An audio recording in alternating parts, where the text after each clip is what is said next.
Snow everywhere, dead things walking, no food, no hope. Me and my boyfriend? We broke into the neighbor's fancy villa. He went down to the sub-basement. Never came back. Then he showed up, the silver-haired guy with a prosthetic leg, smirking like he owned my fate. First thing out of his mouth, that I couldn't keep a man. Please, it's the apocalypse. Who even cares about men? Can a man be traded for a burger? My eyes almost rolled into the next life. But here's the thing, he's not letting me go. And I think I just walked into the wrong kind of trap. Welcome to GMS Apocalypse channel. Follow if you're not afraid of what happens next. Chapter 9. We were never supposed to exist. My name is Lane. My sister's name is Tessa. We were never born the way others were. We were manufactured, genetically constructed in the deep underground labs of a clandestine assassin syndicate. We are the byproduct of an unholy experiment, synthetic genomes, spliced with arachnid DNA, grown inside artificial wombs, raised to be silent, efficient weapons, human embryos crossed with spider genes. That's what we are. The experiment was meant to birth a new generation of perfect killers, engineered for covert military operations. Tessa and I were among the few successful results. She was always superior. Of course, being female, the gene fusion favored her. Her body was larger, her transformation more stable, more beautiful. Too, if you could stomach the idea of a monster being beautiful. I guess I am the docile one. And that's precise lie why Kate is still alive. Truth is, I got lonely. That's all. I needed someone to talk to, someone I could keep nearby. Of course, if I could use her along the way, all the better. But I never wanted her dead. We chose this villa for Arison, not because it was safe. Nothing is truly safe anymore, but because underneath this gated community lies an old research facility, another lab, another secret, one tied to us. That's where the heat comes from. That's why the snow never freezes our bones. That's why this house stays alive when everything else dies. And that's where Tessa eats. Another reason was that my sister Tessa had a big appetite and we were running out of meat at home. So we had been living on experimental animals from the laboratory. She's been feeding on lab animals for weeks. But recently, the storage units have run dry. The cold makes food scarce. And the occasional neighbor who breaks in, let's just say they volunteer themselves, opportunists, thieves, looters. They weren't invited. They weren't careful. And in this world, poor judgment is a death sentence. Still, we don't want to eat humans. That line, it's one we don't want to cross. We race still human, or at least we pretend to be. I glanced toward the ceiling. The cocoons were gone. Tessa had dragged the latest intruders away, efficient as always, dragging Kate's unconscious body. I made my way back to the second floor. As soon as I activated the electric shutters, a loud banging interrupted the silence. The metal panel shook violently. 3 men, this time, all male, loud, armed, dangerous. Kate was still unconscious. I, in their eyes, was just a frightened cripple. They burst inside and slammed the shutters closed behind them like they owned the place. One of them stared at Kate with disgusting intent. I called dibs on that one, he said, licking his lips. The other two grimaced and stepped away.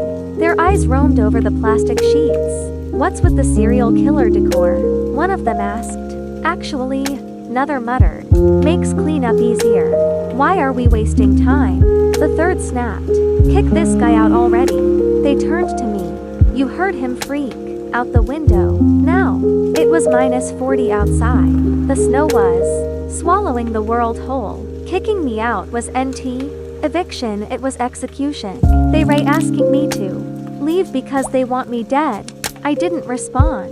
Instead, I reached down, detached my prosthetic limbs and extended 2 thick spider legs right in front of them. The 3 of them stared at me in amazement, their surprise, shock and screams changing in a split second. And my transformation was also complete. Before they could scream, I finished changing. They didn't stand a chance.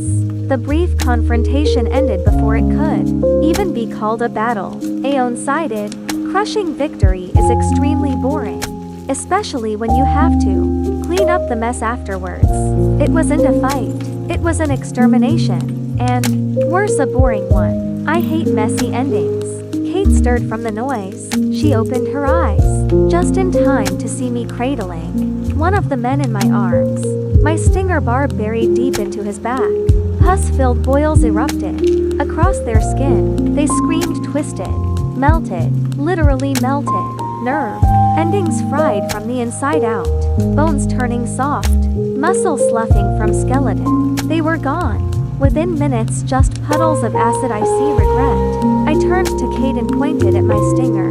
I told you, I said, calmly, I don't tremble when I kill. I smile, because I don't use my hands. She screamed, loud enough to make my ears ring. Then, like clockwork, passed out again. Useless, I muttered. When she finally came to, it was deep into the night. I de-cleaned up the mess, replaced the blood-splattered plastic sheeting, and returned to the sofa with a book. She blinked at me from across the room. Dazed, I tossed her a piece of bread and a bottle of water. She wetted it like cardboard. Then she rasped, You have legs. Always have, I replied, in any form. Before the moment could get more awkward, gunfire cracked outside the villa. Real guns. Someone had found ammunition. I walked to the window. The storm was worse than ever, howling winds, ice slicing sideways across the glass. And yet, they came. A convoy of strangers, nearly 70 people, trudging through the snow like pilgrims seeking sanctuary, armed, focused, dangerous. They weren't lost, they were looking. They were hunting. Well, I said, voice low. Now things are getting interesting. I dragged Kate downstairs, into the sub-basement. Tessa, now in her human form, was sipping tea, elegant as ever. They've arrived, Dee told her. A migrating group, over 60, armed. We led the doors and switch ed. On the surveillance feeds, on screen, the first wave breached the house. Empty. A voice barked. No way. Someone said it was a Crip-led student and a woman. This place doesn't even look lived in. Search everything. Upstairs, basement. Whatever. Minutes later, they magged around and found a lot of fresh food in the kitchen. So they cheered. Naturally, they decided to stay and not leave. After all, it was very warm here, especially the basement, which was like a tropical rainforest. So comfortable. They settled in like squatters. 8 of them, 5 men. 3 women claiming beds and packing bags. Laughing. And yet, where are the residents? Maybe hiding. Check the walls, ceilings. Look for hidden rooms. They weren't leaving. They weren't even afraid. Tessa turned from the monitors, her crimson eyes falling on Kate. Is that my emergency ration? She asked, voice smooth as silk. She's my assistant, I said. Tessa raised a brow. Dois hedonisthens. She's surprisingly useful. You'll see. Tessa rolled her eyes and walked away. I turned to Kate and smiled. It's almost time. Don't mess it up. She nodded frantically. Got it. I'll do it. I promise. Poor thing. Scared out of her mind. I was going to make her do anything awful. But the fear? That was necessary. Fear sharpens performance. After all, the show's just about to begin. Tessa poured herself another cup of tea. Steam curling around her pale face like phantom fingers. Outside, the wind screamed. Inside, the squatters laughed. 8 mortals pretending they had just found salvation instead of a slaughterhouse. They didn't realize the walls were listening. They didn't know the vents could breathe. They didn't feel the floor shifting ever so slightly beneath their feet.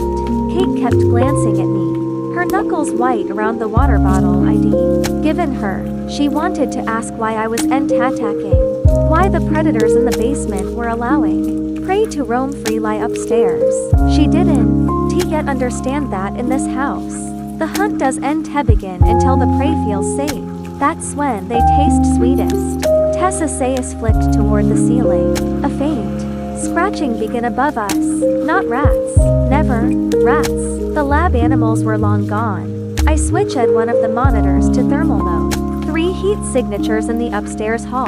2 more in the kitchen. 1 on the stairs. Pacing. The last 2 were in the master bedroom, too still to quiet.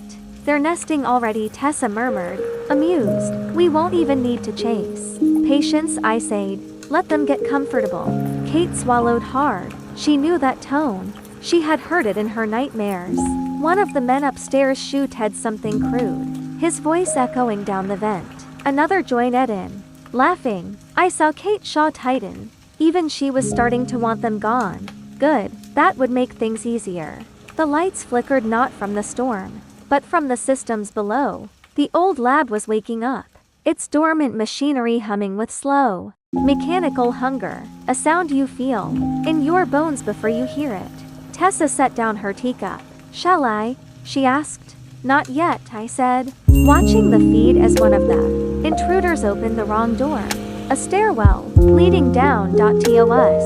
The hunt, I thought, is best served warm. The intruder's boots creaked on the basement steps. 1 step, 2. He paused, his flashlight beam slicing through the dark. The air down here was different, warm, damp, heavy with the metallic tang of old blood and ozone. He probably thought it was from a faulty heater, or maybe mold.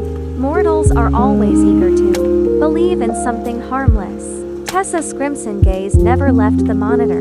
He's too curious, she murmured. Curious ones spoil the taste. He's just the key, I said. They'll need a kavandadadamundundud. Kate's eyes darted between us. What's down here? Neither of us answered. Because the truth was the kind of thing you explained. It was the kind of thing you showed slowly, cruelly. The old research facility was just where Tessa and I had been made.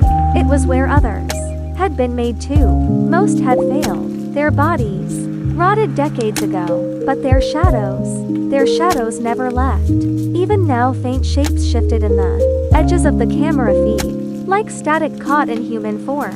The kind of movement your brain tells you to ignore for survival's sake. Tessa smiled faintly. They were already awake. The intruders woke them. Kate flinched as a low, wet scraping echoed through the vents. The man on the stairs stopped moving. His flashlight flickered, then darkness. Complete, suffocating darkness. On the feed, his heat signature vanished. Not faded, not ran, just gone. Like the space he occupied no longer existed. The others upstairs shouted his name. No answer. Tessa stood, her chair scraping the floor. Your move, brother. I leaned toward the microphone that connected to the villa's intercom. My voice crackled into every room, syrupy with malice. Welcome to the basement, I say. We were never supposed to exist, and now neither are you.